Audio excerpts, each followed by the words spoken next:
하십시오. 예. 네. 네, 조선서법이라는 그 건법이 제가 알기로는 무비지되는 책에서 이제 처음 소개된 걸로 알고 있는데 그거에 대해서 좀 더 좀 자세하게 역사적인 의의라든지 가치에 대해서 좀 말씀해 주시죠. 그 조선세법을 제가 공부한 건 처음에는 봉국권법을 시작했는데 그 무예도보 통지에 보면 그 봉국권법이 조선세법인지 헛갈리게 돼 있어요. 네. 봉국권법을 설명하면서 왜 뭔 일을 기다려서 뭘 하느냐 이런 식으로 돼 있어서 나는 그게 조선세법이 별도로 없는 줄 알았어요.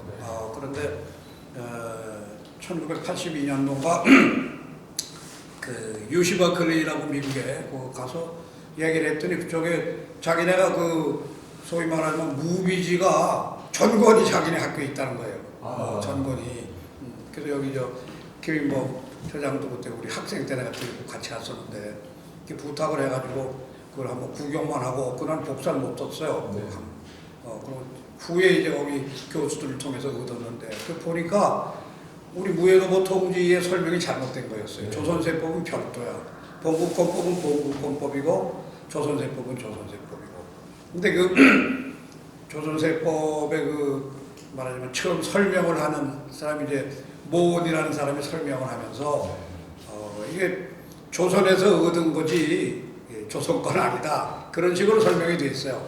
그래서 말하자면 일본에 가 있는 삼서라든지 그 중국 책인데 그래서 나도 진감인가 해서 와서 이제 공부를 해보니까 만약에 조선세법이 중국 거라고 하면 그 일본에 가 있는 상서처럼 조선세법에 실려 있는 책 이름이 나올 거 아닙니까? 그렇죠. 무슨 책 예. 그런 책이 없어. 근자의 호사자가 이게 1621년에 그 무비지가 발간됐으니까 그거를 하기 위해서 아마 수십 년 걸렸을 겁니다. 그게 바로는 안 되거든요. 그러니까 내가 추측컨대 임진왜란 때 우리나라 들어와서 저희 호사자라는 게 그 무슨 도둑질을 했건지 어떻게든지 자관 갖고 간 게 틀림없단 말이죠. 그래서 그게 이제 밝혀진 거예요. 우리가 해보니까 이건 아주 독특해요. 봉국권법이라든지 그 무예도보 통지에 있는 그 예도 거기도 전혀 한 줄 언급도 없어요. 그 보니까 예도가 바로 조선세법이에요. 그거를 이름을 바꿔놨어. 그 예도라는 건 여러분 아시지만 그 칼의 형태를 말하는 거거든요. 그 예도라고 해가지고 쭉 설명을 해놓고 또 이상한 게 그 24가지가 있고 그 부분에 또 4가지를 더 해가지고 그건 이제 무슨 여선 참산이 이래가지고 그 정조 때나 아니면 그 전에 그 사도세자 때 했던 것 같은 그런 흔적이 있고 그러고는 똑같은 거예요 사실은. 근데 이게 이거라는 말이 없어요. 그래서 그 따로 알았죠. 보니까 글자 한두 자 틀려요. 틀린 것도 글자가 중국에서 쓰는 글자 있고 우리나라 쓰는 글자가 있거든요. 똑같은 충자라도 그런 게 틀리고 나머지 똑같아요. 또 매우 중요한 거는 칼이 무비지에 있는 조선세법에는 그 중국 칼로 되어 있어요. 양쪽에 날이 있는 칼. 그러니까 그거를 우리나라의 무예도보 통지에는 도 한쪽에 날이 있는 도로 되어 있다. 그러니까 이 조선세법은 여러분도 직접 해보시면 알지만 이건 검으로 된 칼은 아니에요. 예컨대 무슨 거정은 아니다 표도라든지 무슨 좌협, 우협 이런 게 다 베는 거거든요. 그러니까 칼 갖고는 검으로는 안 되는 거란 말이죠. 근데 그걸 난 우리가 처음 한 줄 알았더니 그게 아니고 무비지라는 책을 말이죠. 그 방대한 책을 일본에서는 이미 그거를 흉내를 내서 그대로 만들었어요. 네. 그래서 그걸 그 하천조라고 그 유명한 그 동경대학교 출신의 그 박사가 검도의 발달이라는 책을 쓰면서 이미 나는 모으니 건줄 알았는데 자기 나라에서 발간된 그 책을 이용을 해서 이거 모으니까 원본이니까 그 조선세법이라는 게 있다 조선에. 근데 그거는 칼이 그 사람은 무예도보 통지를 못 받는지 그거는 그냥 못 본 척 한 건지 모르지만 그 칼은 딱 빼버리고 양쪽에 날이 있는 이 칼 가지고는 일본 칼하고는 안 된다. 그래서 이건 건법은 그렇다지만 이런 식으로 평화시켜 놨다고. 근데 내가 나중에 들었더니 그 시나가와라는 그 사람이 검도를 잘하는 사람이 아니고 동경도의 최초로 검도의 발달이라는 책으로 박사학위 쓴 사람이에요. 그러니까 그 사람들이 미리 알고 있어서 일본에 우리만 모르고 있었던 거예요. 우리만. 그러니까 우리가 그만큼 우리 걸 소홀히 해왔던 거죠. 그게 이제 조선세법의 시작이에요. 그래서 그 다음부터 82년 이후에 벌써 한 30년이 넘습니다만 제가 그냥 그럭저럭 꾸준히 공부를 한다고 해왔죠. 해오다가 이거 우리 대한검도에서 단칭하고 조선세법 한지 몇 년 됐죠? 한 6년 넘었나? 네, 6년 됐습니다. 그래 이건 이렇게 할 건 아니고 이걸 좀 밝혀서 우리도 단증을 발행하고 세계적으로도 보급을 시키고 그래야겠다. 그래서 제가 글도 쓰고 대한검도에 또 검법연구위원회를 만들어가지고 네. 그래서 이거 한 지가 벌써 대한검도회가 맡아서 한 지도 거의 10년 가까이 됩니다. 예. 그런 거죠. 네. 조선세법을 익히는데 필요한 기본 동작이라든가 자세라든가가 있을 텐데 초습이라고 해가지고 초습에 대해서 좀 간략하게 좀 설명. 네. 거기 이제 공부하는 사람 우리 모자라니까 우리가 흔히 아는 것만큼 보인다고 그러잖아요. 근데 조선세법을 본 지가 벌써 30년이 넘잖아요. 82가 92, 02, 지금 벌써 34년 이렇게 되는데 네. 처음에 난 그걸 좀 소홀히 봤어요. 그림이 없으니까. 아. 우선 뭐 거정, 표도 이런 걸 하면 그건 그럴듯하니까 그거 가지고 초습 아주 기가 막힌 건데 초습이 안법 이렇게 돼 있어요. 여러분 보셔서 알죠? 유사도 보면 안법. 근데 우습게 봤다고. 안법, 격법, 또 다른 격법이라는 게 있습니다. 그거는 치고 이러는 게 말하자면 자세 같은 거예요. 예. 물론 친다는 법도 있지만 자세. 네. 뭐 요새로 치면 상단이냐 중단이냐 어깨칼 허리칼 그런 자세하는 격법. 그다음에 자법 찌르는 거. 그다음에 세법 베는 거. 그러니까 기가 막힌 거예요. 요늘날 쓰는 일본의 검도가 뭐 세계 어쩌고 하지만 그 사람들은 격법, 자법 뭐 이런 거는 없고 그냥 타돌 이렇게 돼 있죠. 그걸 아시죠? 타돌. 타돌. 일본말로 다토스라 치는 것과 찌르는 것뿐이에요. 세법은 없어요. 세법. 안법 같은 건 물론 없고 근데 우리나라는 세법이라는 게 있단 말이죠. 그러니까 우리가 검도할 때 근데 허리 같은 거 치는 거 이건 세법에 속해요. 네. 그러니까 격법 같은 건 칼을 바르게 딱 손이 가서 멈춰야 되지만 세법은 이렇게 올라가도 비워진단 말이에요. 이렇게 비스듬히 해도 비워져. 이렇게 곡선으로 가도 살상이 가능하단 말이에요. 세법이라는 건. 네. 그냥 격법이라는 건 그렇게 나가진 않죠. 그러니까 그런 게 다른 거예요. 그렇게 그러니까 아주 특별한 건데 그러니까 우리 거를 이렇게 연구를 하면서 공부를 하면서 보니까 우선 이 모든 게 진짜 칼도 그렇겠지만 커야 된다.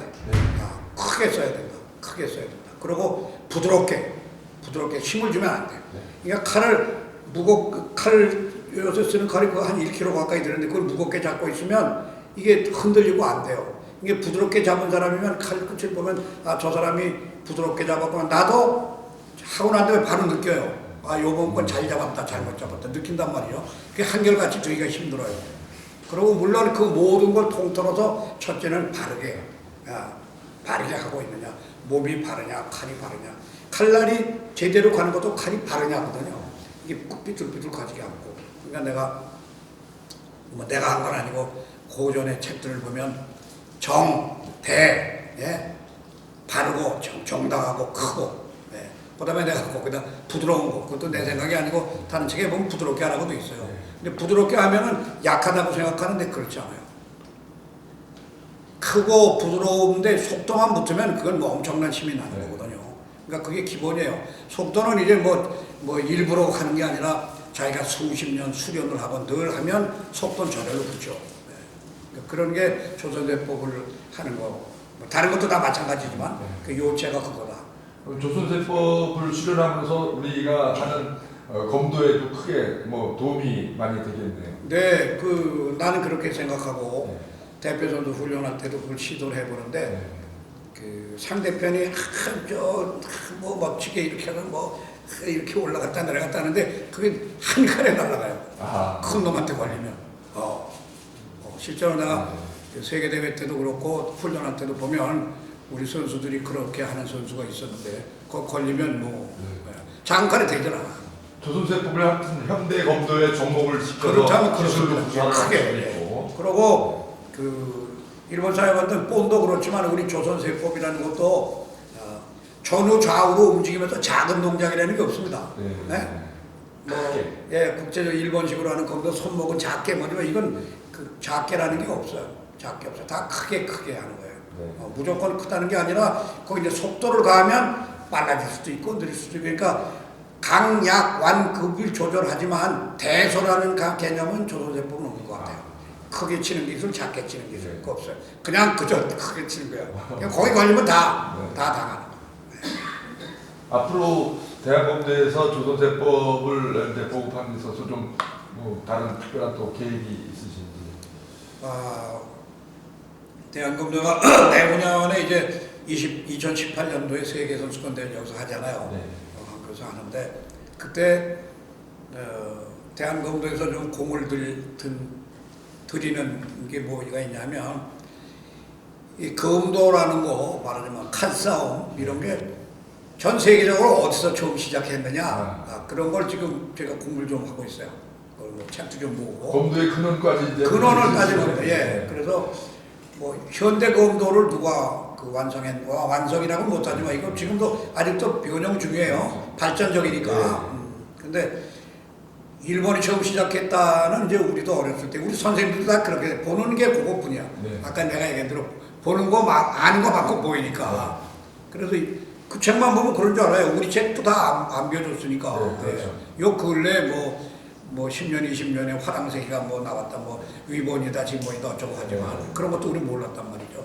근데 그거는 따질 것도 없고 소위 세계 4대 문명의 맞상지라는 쪽에서는 과연 칼싸움이 없었느냐 그런 것도 다 관심사네요. 그걸 보니까 이미 그 소아시아 그러니까 지금 중동 지방에서부터 역사가 처음 시작됐더라 우리 다 알지 않습니까? 되게 기원전 10,000년서부터 한 기원전 3,000년까지 그때 이미 그 메소포타미아의 문명은 여명기를 만드시 뭐 신석기 이미 끝나고 그 청동기 비슷하게 들어오는 그런 시기란 말이에요. 그런 청동기가 확실해지는 건 3,500년 기원전. 그건 지금부터 3,500년 전 아니에요. 근데 거기에 영향을 받은 이집트의 지금 기가 막힌 건 그 피라미드 부조물이 있습니다. 그 사람들 이집트 말로는 뭐라고 말하는지 모르고 소양 사람들이 영어로 써놓은 말 중에 스틱 파이팅이라는 게 있어요. 그 우리 말하자면 격검하는 거예요. 우리 동양에서만 격검 똑같아요. 부조물이니까 그림이 다 있어요. 쌍칼도 있고 한쪽은 방패, 한쪽은 칼 드는 것도 있고 뭐 다 그 깜짝 놀랐어요. 부조물이 지금 남아 있어요. 또 도자기 깨진 도자기에 쌍칼을 하고 있는 그런 그림이 그 루브르에 있어요. 가면 다 볼 수 있어요. 그게 벌써 기원전 1500, 2000년 전, 그 지금부터 3000년, 3500년 전에 그 사람들은 그게 유행했다고 책에 써 있어요. 부조물이 많으니까 다 식이 있어요. 어떻게 하고. 그러니까 그걸 보면 지금부터 3500년 전에 이미 격검했단 말이죠. 그런 걸 했어요. 그러면 그 인도 쪽은 아직 우리가 못 봤지만 인도 쪽에 틀림없이 있을 테고 중국 쪽에는 늦게 들어온 것 같아요. 우리보다 오히려 늦죠. 그러니까 메소포타미아 쪽에서는 그 우리가 흔히 알고 있는 비단길 실크로드라는 건 뭐 당나라 때쯤이나 시작한 것이고 그 전에 그 북방 계열로 초원의 길이라고 그래가지고 시베리아 쪽을 거쳐서 우리 쪽으로 오는 문명이 틀림없이 있었다. 근데 그걸 이제 우리가 보면 그 요새 홍산 문화 어쩌고 중국에서 그건 우리 거다. 중국은 암암리를 비워주지도 않고 자기들이 하고 이러고 있는데 그게 거의 한 기원전이 아니라 지금부터 한 5,000년 전에 홍산 문화의 발굴품들이 있는데 그 근처에서 나온 청동검이 5,000년 전까지는 안 가고 기원전 한 1,500년 뭐 그런 2,000년 가까이 되는 청동 칼이 나오는데 그게 우리나라의 비파형 동검, 세형 동검의 원형들이에요. 그리고 그 원형이라고 볼 수 있는 메소포타미아 쪽에 있는 청동기가 되게 한 지금부터 4,500년 전에 있는 침울이 있잖아요. 있는데 그 세계 박물관에 다 있어요. 미국에 있으니까 메트로폴리탄 같은 데도 청동검이 있습니다. 근데 그게 우리하고 똑같다는 건 헛소리고 잘못 말하고 아주 비슷합니다. 중국은 전혀 달라. 중국하는. 칼의 그 유래는 전혀 다른 거군요. 달라요. 그러니까 그 무기가 다르다는 거는 문화가 다르다고 볼 수밖에 없어요. 그 중국 사람 땅에서도 우리나라 칼이 발견이 되지만 아주 드물고 우리 비파형 동검이다, 세형 동검이다 하는 소리, 요령식이다 어쩌고 하는데 나는 그런 게 아니고 이건 조선식이다. 고조선. 옛날에 그쪽에 고조선이지 무슨 그렇죠. 뭐 요령지방이라는 게 다 우리 땅이고 그러니까 우리 쪽에서 보면 북쪽에 중국에서 보면 동북지방에 그게 시베리아를 타고 메소포타미아 쪽에서부터 우리 쪽으로 왔을 것이다. 우리 쪽에 발굴되는 건 그쪽보다 한 1000년 정도 늦어요. 그러니까 거기서 여기 오는데 한 1000년쯤 걸렸을 정도예요. 그러니까 제가 요즘 논문을 준비하는데 근데 치우씨의 81명의 형제가 무슨 동두 철액이라고 해서 머리는 구리고 몸은 쇠로 돼 있다. 그게 장갑했단 말이죠. 그러니까 지금부터 한 4,500년 전에 나는 좀 무슨 말로 치면 그 사람은 중동에서 온 사람 아닌가 그런 생각이 들어요. 그거 갖고 와. 이거 넘어온 거죠. 그 집단이. 그래서 중국의 황제가 치우씨의 흉내를 내서 수산에서 구리를 캐서 칼을 만들었다. 그 두 번째요. 그러니까 제일 첫 번째는 치우씨다. 근데 그게 우리 조상이라고 할 수 있어요. 조상이 아니면 우리한테 청동기를 전해준 사람들이에요. 그 사람들이. 그러니까 우리가 이렇게 북쪽으로 온 사람들하고 이 중국 사람은 인도 쪽에서도 서로 문명이라는 건 옛날이나 지금이나 상호 무슨 연관이 있을 거 아닙니까? 근데 우리 거하고 달라요. 중국하고는. 그런데도 불구하고 이제 그 한나라쯤 들어오면 중국에서는 격검한 기록이 많이 나와요. 격검. 근데 격검이라는 말이 뭐냐? 나는 그저 막연하게 우리 선생님들한테 격검 그렇게 들었는데 여러분 잘 아시는 그 항우, 항우 유방하는 항우. 항우의 그 사기 같은데 보면은 이제 그 초나라의 세기 그 왕족들의 말하자면 그런 기록이 항우에 관한 기록이 제일 처음 나오는데 거기 딱 격검이라는 건 뭐냐 1대1로 한다고 거기 써 있어요. 소위 1인정. 항우가 나는 1대1로 하는 거 싫다. 근데 우리나라 유학하는 분들은 항우가 워낙 힘이 세니까 나는 힘이 세서 여러 명하고 한다 그렇게 잘못 알았던 거야. 우리가 신라, 고구려, 백제도 다 격검을 해왔음에도 불구하고 유학적으로 생각해서 그 사람만 그거를 과학적으로 스포츠로 보면 딱 분명하잖아. 나는 1대1로 하는 건 싫다. 그러면 무슨 뜻이에요? 격검은 1대1로 하는 거다. 이게. 힘이 세든 약하든 1대1로 하는 거야. 그리 말하자면 게임이나 스포츠였다. 그때 이미 했었단 말이에요. 그게 우리나라를 타고 일본으로 들어간 거예요. 그런 거예요. 그러니까 그걸 우리가 소홀히 하고 이때까지 그게 검도하면 일본, 지금도 우리 검도하는 사범들이 일본 가서 일본 사범하고 사진 찍고 도장에 걸어놓고 그런데 내가 그거 보면 저 사람들이 좀 잘못되긴 했는데 그 잘못은 우리한테 있다. 우리가 그 사람들한테 그게 아니라고 가르쳐 줬어야 되는데 우리가 못한다. 그러니까 이 조선세법 같은 걸 우리가 열심히 해서 이거 그 사람들 우리나라 사람한테 가르쳐 준다. 이게 원족보로 치면 우리가 한참 꼭대기에 있는 걸 가르쳐 줘야 그 사람이 자부심을 듣는데 그런 건 없고 그러니까 일본 거 자꾸 배우지 않습니까? 그게 잘못된 거다. 빨리 조선세법을 전 세계적으로 그렇죠. 그래야 된다. 우리가 좀 영향을 많이 쏟아부어야 되는데. 그러니까 제일 앞으로 다시 돌아간다면 2018년 세계대회 때 이걸 우리가 책으로 만들어서 그림이고 다 해가지고 전 세계 검도인들에게 놀아. 이게 봐라. 이동도 시범을 좀 보이고. 그렇죠. 시범도 보이고 그 사람들은 학구적이니까 보면 바로 알아요. 아 이게 우리가 알고 있던 게 무슨 이게 사무라이가 시작이 아니구나. 내가 논문에 요새 준비를 하는데 사무라이란 말도 우리말에서 갔을 거다. 그런 것도 좀 비과학적일 수도 있지만 보는 사람에 따라서 그걸 가지고 이거 내가 공부하겠다 하면 큰 공부거리가 되는 거죠. 그런 생각이에요.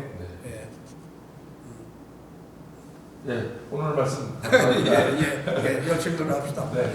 그리고 아까 복장돼서 설명해 주셨는데 그거 좀 지금 좀 설명을 해주시면 좋을 것 같습니다. 좀 물어봐, 자네가. 옷이 이상하다. 앞치마 같다 그래. 오늘 복장이 처음 보는 복장인데 상당히 특이한데 복장에 대해서 좀 유래를 좀 말씀해 주세요. 이거 우리 집 사람이 말이야. 이거 앞치마 같다 그래 나보고. 이걸 제가 몇 년 전에 그 중국 사람이 쓴 그 책에 북방 계열의 어쩌고 하는 그 무사 복장 그런 거를 보고 교우주에 우리 그 아시다시피 그 달력을 지금 2년째 하고 금년에 3년째 예. 만들잖아요. 예. 거기에 그런 무인들의 복장을 보면 갑옷이 이런 식으로 되어 있어요. 여기 어깨 매일빵을 메고 이 앞에 갑옷으로 되어 있어요. 근데 이 옷은 재작년인가 그 서안에 옛날 장안이라는데 지금 중국 시안이라고 그 사람들 하는 거기 뭐 중국 최고의 도시 아닙니까? 네. 거기 가서 그 박물관을 보고 책을 좀 구했는데 거기 이제 그 당나라 정관 소위 당태종 그 연간에 살던 사람들의 그 습속이나 뭐 실상을 알 수 있는 고분 출토 고분이 발견이 됐는데 거기 이제 그 책에 꽤 두꺼운 책에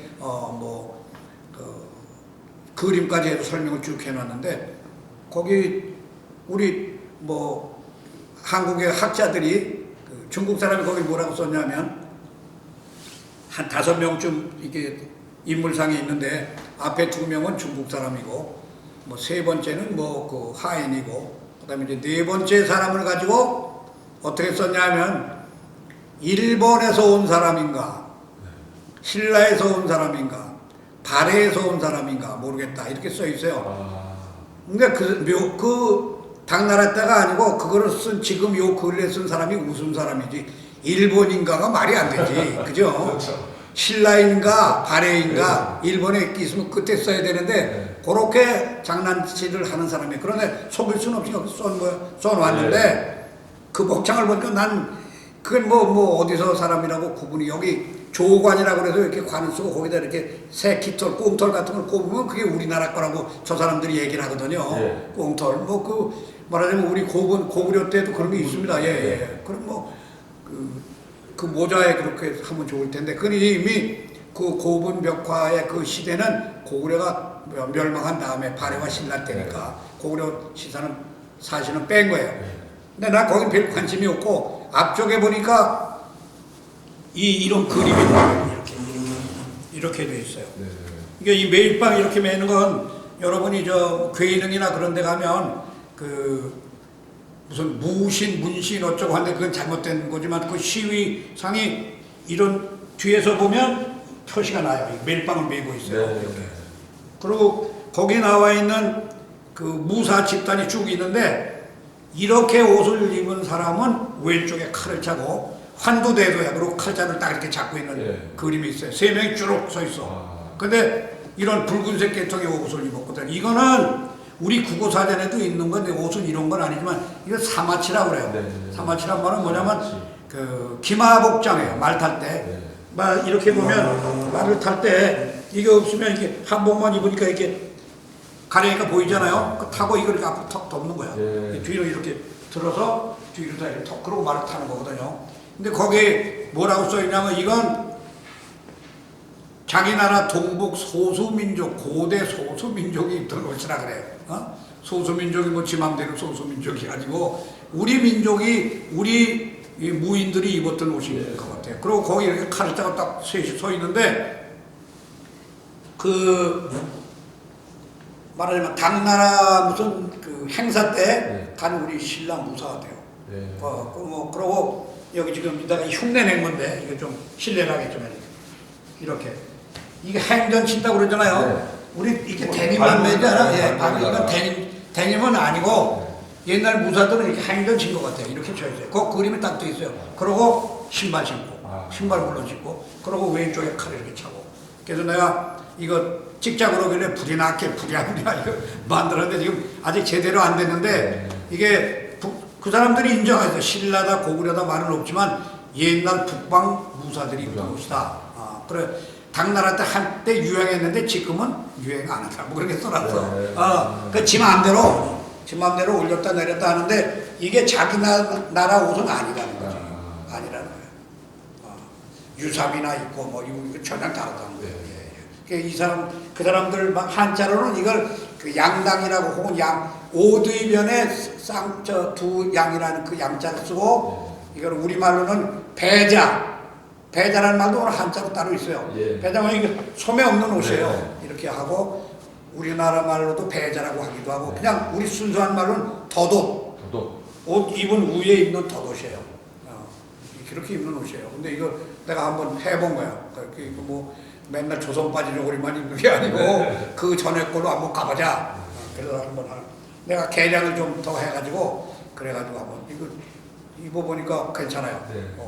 그런 조선제법 같은 거 할 때는 우리 그 여러 가지 뭐 철릭이다 뭐 이런 거 갖고도 입어봤는데 네. 그건 조선 때 거고 이게 훨씬 이 띠를 딱 두르게 돼 있기 때문에 이게 아주 마음에 들어요. 내가 우리 유엔 사범한테도 얘기해봤지만 그 메소포타미아에 있는 아시리아나 바빌로니아나 그쪽에 그 무사들은 전부 이런 띠예요. 이런 띠를 띠고 왼쪽에 칼을 탁 들고 이렇게 들었는데 그런 그림 많아요. 하나 두 개 아니야. 뭐 수백 개야. 그것도 부조물이야. 돌에 새겨놓은 게. 근데 우리는 아쉽게도 그런 게 없지만 그 경주에 있는 고분 옆에 있는 호석 있잖아요. 12신당당 거의 같아요. 근데 거기는 이런 띠가 아니고 약간 달라. 네. 그래서 한번 이렇게 해본 거예요. 세계대회 때 시연을 보일 때 복장도 그때는 이걸 아주 개량해서 갑옷처럼 그렇죠. 해서 그러니까 우리가 좋다 그러면 소용없고 세계 사람들이 와봐도 야 그거 3,000년 뭐 5,000년 뭐 그때도 이런 게 있었냐 그거 멋지다 우리도 한번 해입자. 그래야 장사도 될 거 아니야. 문화융성 요새 엉터리 말고 진짜 문화융성도 해. 오늘 감사합니다. 예, 고맙습니다.